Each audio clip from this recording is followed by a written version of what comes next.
21st Precinct, Sergeant Waters. He caught a thief or he saw a thief? Yeah?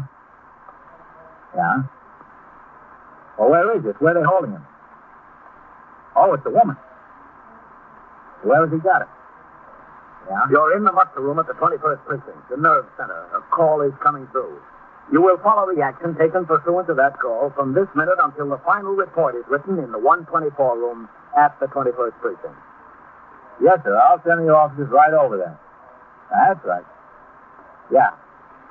You stand out on the sidewalk and show them where to go. All right. Okay. 21st Precinct. It's just lines on a map of the city of New York. Most of the 173,000 people wedged into the 9/10 of a square mile between Fifth Avenue and the East River wouldn't know if you asked them that they lived or worked in the 21st. Whether they know it or not, the security of their homes, their persons, and their property is the job of the men of the 21st Precinct. The 21st, 160 patrolmen, 11 sergeants, and 4 lieutenants, of whom I'm the boss. My name is Kennelly, Frank Kennelly. I'm captain in command of the 21st. I was working my day tour, 8 a.m. to 6 p.m. After I had turned out the platoon and attended to other matters in the station house that required my attention, sector car number 3 came by the house to take me to 84th Street and 5th Avenue, where a large crowd was expected at the reopening ceremonies of a remodeled wing of the Metropolitan Museum of Art. Although the museum itself is in the 22nd or Central Park Precinct, 3 patrolmen from the 21st had been detailed to handle the traffic on 5th Avenue. On arrival, I determined that the congestion was not nearly as heavy as anticipated, and I returned to the car with the intention of inspecting other conditions in the precinct. During the course of the patrol, we had occasion to drive downtown on 2nd Avenue in the 70s. There, I spotted the sergeant's car double parked at the corner a block ahead. As we approached, I saw a group of pedestrians peering into the window of a small neighborhood drugstore. I instructed the operator of my car to stop. I got out and crossed the sidewalk to the store. Coming through there, please. Coming through. Hello, Captain. Oh, Carol, what do we got? I don't know. The sergeant posted me here, sir. Sergeant? Hello, Captain. Oh, what do we got? I'm trying to find out, Captain. We just got here ourselves. It's the first time anything like that ever happened to me. This is Mr. Crowe, the druggist. Captain, how do you do? Mr. Crowe? I didn't do any harm. I really didn't. Well, we were riding by, Captain. I saw the disturbance on the sidewalk, and we got out to have a look. The nerve of it. He went right into the showcase. He took a hypodermic syringe and a needle. Right into the showcase. I didn't mean any harm. You didn't mean any harm. You stole my merchandise, didn't you? He comes in here. The telephone rings. I go in back. He thinks I can't see her, but I can. Right in the counter, like she was just exactly where I keep the hypodermic. You knew what she was after. Is that true, man? I guess so. Yes, she ran out of the door. Then I hung up the phone and I followed her out into the street and I grabbed her. She tried to get away, but lucky the sergeant was right there. Something on the spot. She had the needle and the syringe in her hand, didn't she, Sergeant? Yeah, that's right. She had them. I didn't mean any harm. What's your name, miss? Kitty. Kitty what? Kitty. Where do you live? Well, where? No place. Well, now, you must live someplace. I don't live any place.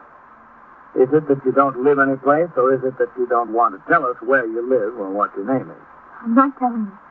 We'll find out. If you do that to you, I'm not telling you. Did you ever see her in the store before, Mr. Crowe? Well, I don't know. Maybe. She looks familiar, but she's not a regular customer. Well, do you think she lives in the neighborhood? She couldn't prove it by me, Captain. Your first name is Kitty, isn't it? Well, I'll call you that anyway. I don't care. Call me what you want. Why did you want a hypodermic syringe and needle? Just wanted it. Are you a narcotics user? Yeah. Let me see your arm. Roll up your sweater. No. Look, kid, you're in a lot of trouble now. You might as well be a little help. Roll up your sleeve. Let me see your arm. All right. Now, let me see the other one. Why did you tell me you were a user when you're not? You thought I was? I just didn't want to disappoint you. What did you want the needle and syringe for? I just wanted it. You sure must have wanted it. You had to go all the way in back of the counter for it. It's not for you, is it? It is for me. Is it for a friend of yours who's a user? Yes, it's for a friend of mine. Who? It's a friend of mine. Did you have a purse, Sergeant? No, sir, I didn't see any. Did you notice that she was carrying one with the clothes? I don't remember. Why didn't you ask me? I could tell you. I wasn't carrying any purse. I never carry a purse. Well, then you're not very far from home, are you? What difference does that make? I could be 1,000 miles away. I still wouldn't carry a purse. I don't like to carry them. How old are you, Kitty? Don't care for purses, that's all. I'm entitled not to carry them, don't you think? How old are you? 19. I got a pocket in my sweater. That's all I need. I carry the money I want to carry in the pocket. See, I got $1.80. What do I need a purse for? $1.80. Want to count it? You want to count it? It's all there. It's $1.80. Put it back. Well, I guess you better take her on in, Sergeant. Let the detectives stick around. Yes, sir. Take me in where? Into the station house. I don't want to go. Well, I don't think you have any choice in the matter. We'll have to take this needle and syringe along for evidence, Mr. Crowley. Well, that's all right. It's all right with me. Will I get them back? The detectives will be around to talk to you. You'll have to appeal against them. In court, you mean? Yep. How can I get away from the store in the daytime? It's hard for me to get away. You'll get that straightened out with the detectives. Come on, miss. I don't want to go. Look, honey, don't give us any more trouble now. I don't want to. I can't. You better go along, Kitty. I can't go. I can't. You want me to pick you up and carry you? No. Well, then come on. All right. I'll see you at the station house, Captain. Okay. I don't know, Captain. Okay, pal. Day and age. Customer comes in, you don't know whether they're a thief or a millionaire. Pretty young girl like that. I don't know. Well, you can take one thing for granted, Mr. Crowe. There are lots more thieves than millionaires. After I left the drugstore, I had my operator drive to Public School 79, where I conferred with the principal in regard to a delinquency problem he was experiencing among a group of older boys. I suggested a course that could be taken in connection with the situation and told him I would send the precinct youth patrolman and a detective of the Juvenile Aid Bureau around to talk to him and aid in correcting the conditions. When I came out of the school and got into the car, I instructed the operator to return to the station house. It was 10:40 a.m. when we arrived. I crossed the sidewalk, walked up the stone steps, and into the mushroom where Lieutenant Snyder was desk officer and Sergeant Waters was now on telephone switchboard duty. Hello, Captain. Sergeant? You got a call from the borough commander's office. No? Yes, sir. Go ahead, take your call. I left a message on your desk. All right, I'll sign the blotter. Hello, Lieutenant. What's yours? 21st Precinct, Sergeant Waters. Yes, ma'am. Yeah. Yeah. Well, we can't stop them from building the building, lady. Yeah. Well, they need rivets to hold the girders together. They can't help the noise. It's the machine they use. Yeah, I understand. But it'll only be a couple of more weeks and they're through, lady.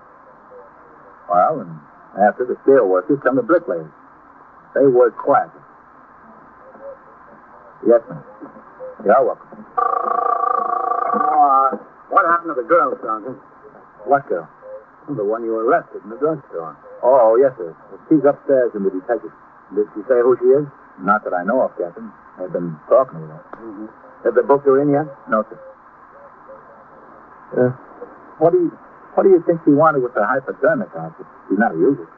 Didn't she have any identification on her at all? No, sir. A police woman came up from the 19th precinct and searched her. Found nothing. Strange. Pretty little girl, too. Yeah? Hello, Captain. No, Matt. Oh, Lieutenant King. Sergeant. You on your way in or out, Captain? I just got in from patrol. Oh, good. Got time to talk for a minute? Yeah, sure, man. What's on your mind? Well, let's go in my office. All right. Lieutenant Snyder. Go ahead, man. Thank you. Wanted to talk to you. Have a seat. I just want to wash some ink off my hand. That pen we've got out there is like a sieve. Hey, you find anything out about that girl with the hypodermic syringe and needle? What'd you say, Captain? I said, you find anything out about that girl with the hypodermic syringe and needle? Who is she? Hasn't said a word yet, Captain. Nothing? No, nothing. She's a strange one. Yeah, sure is. Well, what are you doing to find out who she is? Oh, we made her fingerprints. We sent them downtown to be checked out. She's been arrested before. We'll know right away. Well, what if she hasn't? Well, they put out a general appearance description on a teletype, checking through the alarm. Funny kid. Well, what's on your mind, man? Have you got just a second? I want to make this call. Yes? What's that? 21st Precinct, Sergeant Waters. Sergeant, would you see if you can get Deputy Chief Caruso at the borough office? Yes, sir. Do you want to wait on, or shall I ring in there? No, I'll ring him. Yes, sir. Yes, man. Well, I understand you're in the process of making your inspection of the building and equipment. Yeah, that's right. Captain, could you put in an extra special plea for a coat of paint up in the detective squad? I'm trying to get them to paint the whole building, man. No, but there hasn't been a painter upstairs since before the war. Which war? Civil War, it looks like. Plaster's cracking. Where it isn't cracked, might as well be. Well, I'm trying to get the superintendent of the buildings up here in person to take a look around. If he comes, you'll bring him up to the squad, huh? Matt, if he comes, I'm going to take him into every corner of this building. In addition to painting, something's got to be done about the heating system. You fellows burned up from too much heat all winter, and downstairs we froze to death. Oh, excuse me, man. Yes. 21st Precinct, Captain Kennelly. Sergeant Waters on CS, Captain. Yes. Chief Caruso is in his office, sir. Okay. I left a message to return his call. The patrolman on his down there said he put the message on his desk. All right. And I want to see if I can get them to give us some new lighting fixtures. The good eyes being ruined around here. Well, that's another thing we could use in the squad, some decent lights. Well, if I can get the superintendent of the buildings up here, maybe that'll accomplish something, but don't hope for too much, man. I'll settle it, I think, John. You see, they've got very little money for maintenance and repairs, and about 90 departmental buildings that need it. That spreads it pretty thin. Well, I figure if we holler long enough and loud enough, Captain, we'll do something. 21st Precinct, Captain Kennelly. Sergeant Waters on CS, Captain. Lieutenant Kington there with you with me? Yes, he's here. My Valley wants to talk to you. Vitaly wants to talk to you, man. No. Here he is. Right. Lieutenant King. Yeah, Pete. Who called from down there? They sure about it? Yeah, when? All right. Be right upstairs. Oh, that pretty little thief that took the hypodermic outfit, Captain. John? I think we know who she is. Who? The wife of a boy named Victor Gerard. Well, who's he? He took up 2 delicatessens downtown on the west side. Oh? He went to stick up the third one. There was a detective planted in the back. The detective fired 2 shots, and Gerard fired 3. Well, the officer got hit, didn't he? Yes, sir. He's still in St. Vincent Hospital. Caught one on the side. Yes, it was in the 10th Precinct last week. That's right. The detective felt sure that he hit the boy with one of his shots. Watched the man to the tent lying up here and spoke to Vitaly. He saw the description on the teletype and thought it fit the girl. The girl they knew was married to this Gerard. Well, if the boy was hit, maybe she wanted the needle and syringe for him. That's what it looks like. Going upstairs to talk to her again. You want to come along, Captain? Yes, Matt. I think I do. I walked out of my office with Lieutenant King, and we headed through the muster room toward the back room where a motorcycle patrolman from Traffic Precinct F was sitting at the table going through his summons book, preparatory to turning the stubs over to the desk officer. Together, we went up the stairs towards the second floor where the 21st Detective Squad is located. See? Look at the hall even, Captain. Plaster's cracking out here, too. Yeah. I don't know why it's so hard to get someone up here with a bucket of paint. Not asking for the world. Almost the world, man, but not quite. Go ahead. Thank you. Pete. Yes, sir, Lieutenant. Where is she? In my office still? Yes, sir. Someone coming up here from the 10th Precinct? Yes, sir. There's 2 men on the way. You think it's a girl? They think so. They had her husband identified, is that right? Yes, sir, Captain. According to the information I got, they made him from mugshots. 2 of these delicatessen store operators identified him and the detective he shot. They traced him out to an apartment down in Greenwich Village. He just moved out of there a day or so before, left no forwarding address. None of his friends knew where he went. Mm-hmm. They knew he married this girl named Kitty. Well, then Kitty's her right first name, at least. Yes, sir. They've been watching her parents' apartment. They got a plant there. No one's heard from her. We heard from her. Yes, sir. Well, let's go in and talk to her. Who's in there with her? Goldman and Cassidy, Lieutenant. Good. Okay. Hello, Captain. I got it. Goldman? Hello, Cassidy. Close the door, Pete. Yes, sir. Well, you ready to tell us who you are, miss? I told you I can't. I can't. You have to believe me. Well, we haven't gotten very far, have we? I can't tell you. I want to, but I can't. Well, if you won't tell us who you are, supposing we tell you. You're Kitty Gerard. Isn't that right? Isn't that right? Oh, look, Kitty. There's no sense wasting any more time. They know who you are, and they know who your husband is. They know your husband is Vic Gerard. They know he stuck up 3 delicatessens, and they know he shot a detective. Now, you're in a lot of trouble, and so is your husband. You want to help yourself, you better help us. I'm not looking for any help. I don't need any. I don't want any. But you are Kitty Gerard. Yes, I'm Kitty Gerard. Where's Vic? Not going to tell you. Now, look, you're a pretty little girl. You're 19 years old. You've got long blonde hair and a sweet, innocent little face. Might do you a lot of good in some places. But right now, you're in a police station. It doesn't help you here. You take about 10 seconds and think over what you're facing. After you think it over, your mind's better be made up to tell us what we want to know. Now, you go ahead and think. Nothing to think about. I'm not going to tell you. He's my husband, and I love him, and I'm not going to tell you. Your husband isn't worth loving. He held up 3 delicatessens, and he shot a detective. That's something that's worth loving? Yes, he's worth loving. Not in my book, it isn't. I don't know what your book is. All right, Kitty. What did you want with the needle? I wanted it. You sure must have wanted it to steal it. Runs in the family. It's for Vic, isn't it? Yes, it's for him. Is that why he held up the delicatessen? Because of the habit? He hasn't got the habit. He hates it. He saw it happen to a couple of his friends. Told me time and time again, lay off this stuff. It's no good. He said, don't touch it. I don't touch it. And he doesn't touch it. Well, then why did you want the needle? He's hurt, isn't he? Yes, he's hurt. Is he shot? Yes, he was shot by the same policeman he shot in the delicatessen, the last one. Has he had any treatment? No. I wanted to take him to a hospital. I wanted to get him a doctor, but he said, no, don't do that because he'd get turned in. The hospital would call the cops, so would the doctor. Have you been taking care of him yourself? Yes, Where's he shot? in the leg. Right above the knee, about 2 inches above the knee. Which side? The right one. I don't know how he made it home. A miracle he ever got there. It was a miracle I was able to stop it bleeding. I don't know how I did it. That bullet in there, or did it go through? It's in there. How long has this been there? 6 days? Yeah, 6 days. Is he sick? Yes, he's sick. Running a fever about 102, 103. His legs all swollen up. I want him to go to a doctor. I said, Vic, get some sense. Get some sense, because I can't take care of this thing. I don't know anything about it. He's sick. I don't know what would happen. It's better to go to a doctor or a hospital than to take a chance. Even if you get arrested, you can't take a chance. He wouldn't let me take it. He sent me down to a couple of drugstores. He said to go to a different one every time and get some bandages and some iodine. And he said, you'll take care of it for me. You'll take care of me. Well, I've been trying. I want to do what he says. But he's really sick. With 103 fever, he must be.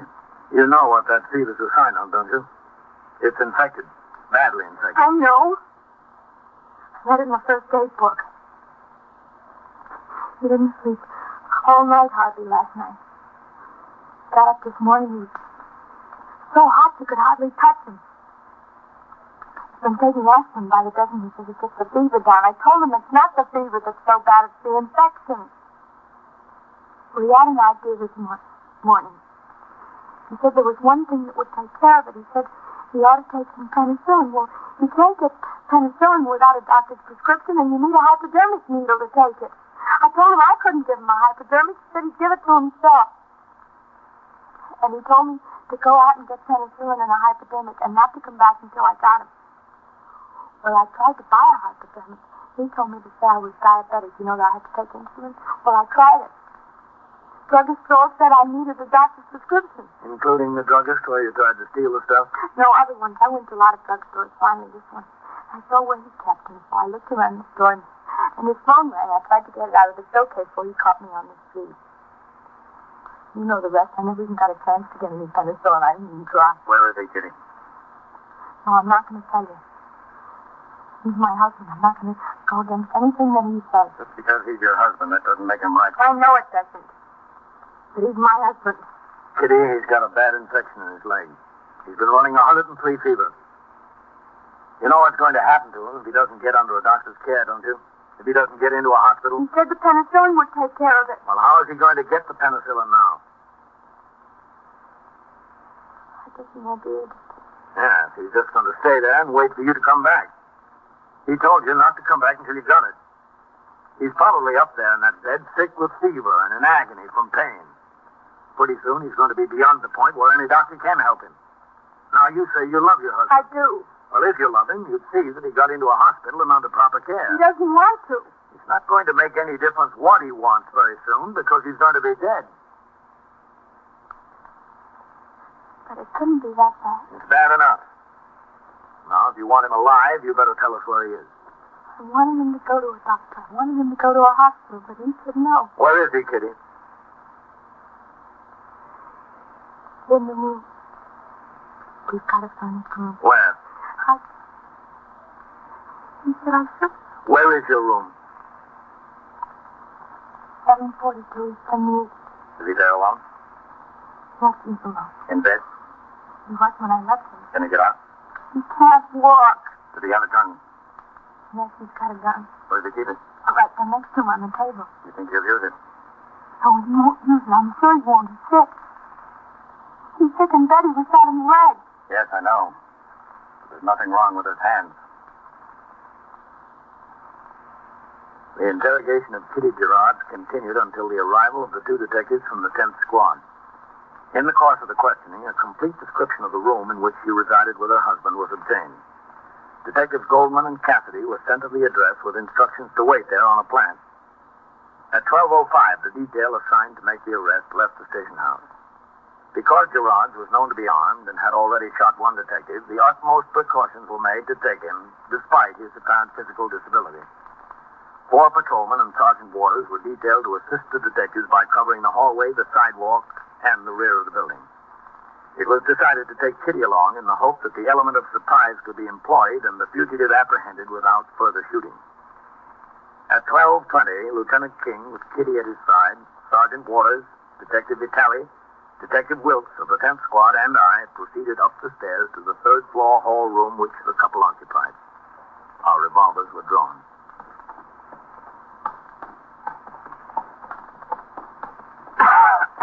One more lighter. Yes, I know. Hold it. All right, Kitty. Let's make sure you know what you're supposed to do. I know. Let's get it straight. What? When we get there to the door, you're going to tell me to use the key and open it. Yes. After I get these officers placed where I want them. As it says over there, for Barrington. That's right. And for that's natural. You won't hurt him when the police don't hurt him. It's up to him. It's up to you. All right, let's go.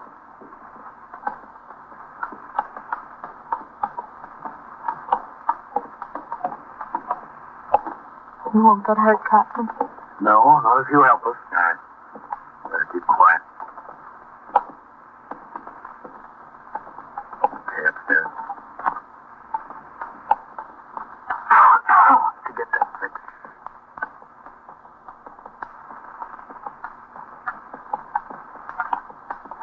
Okay.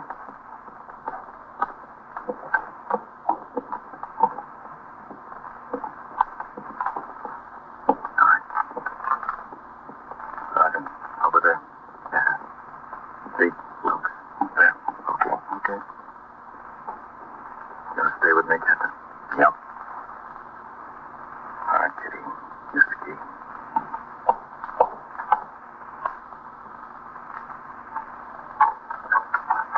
Oh.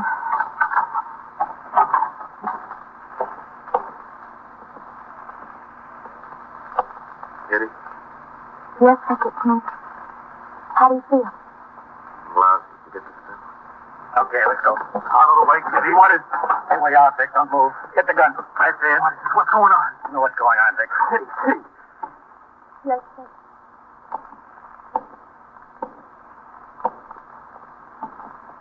I'm right here. You went and got him, huh? Is that what you do to me?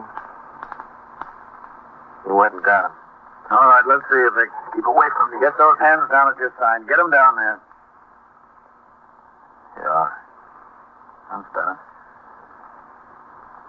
Yeah, he's burning up, all right. Well, what do you expect? I got a bullet in my leg. What do you expect me to be cool as a cucumber? Sergeant. Yes, sir. You better go down and ring in for an ambulance. Yes, sir, Captain. Right away.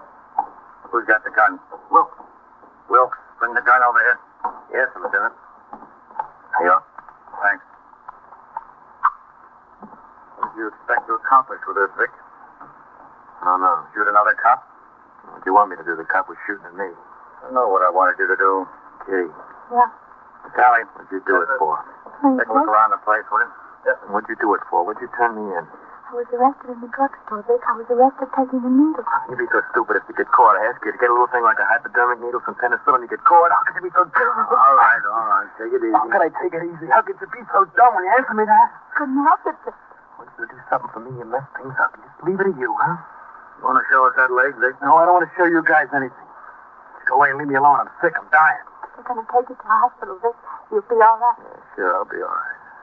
In 10 years, I'll be perfect. I'm sorry I tried. I really tried. Yeah. I bet she tried. She tried. I don't know why, but she did.